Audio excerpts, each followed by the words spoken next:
Episode 5. If you follow us, we will escort you to the packhouse, so we can place you with someone until the property is available, Mateo says before turning on his heel and getting in his black BMW. We hop back in our car before following him through the sleepy town. See how nice they are? This will work out. It has to. My mother says a little too enthusiastically.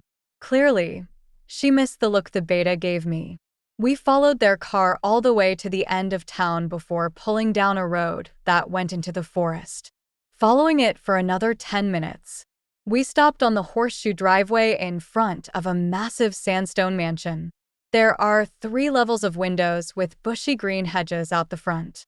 It had huge arched windows and vines that grew along the stone walls to the roof. I hop out of the car, looking up at the packhouse. It was definitely more lavish than the one back home. Beta Mateo led us up to the white door before opening it. Inside had white marble floors. A hallstand sat along the wall near the entryway with a big, expensive-looking vase. My mother looks around in awe. 2 staircases led to the landing above that overlooked the floor.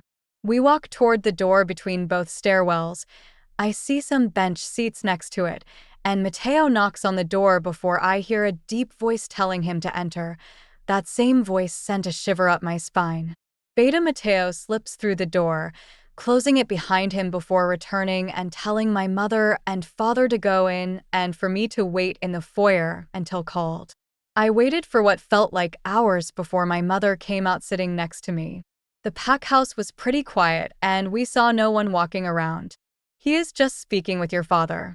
Then he will want to speak to us individually to make sure our stories are the same, my mother tells me. What story?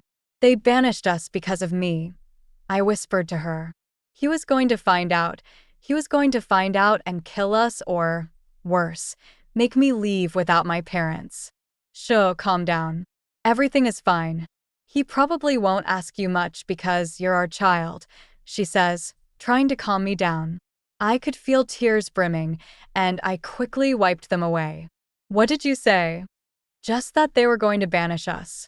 It's not lying, it's the truth. The alpha doesn't need to know why, and he doesn't need to know you don't have a wolf, Kat. She will come. You'll see. My mother tries to reassure me. I nod, knowing there is no point in arguing with her. And if she doesn't, she will, my mother says, and I hang my head. I would be the biggest disappointment, which made my stomach twist painfully. Full story is available at novelpalace.com. Click the link in the comment section to get it free.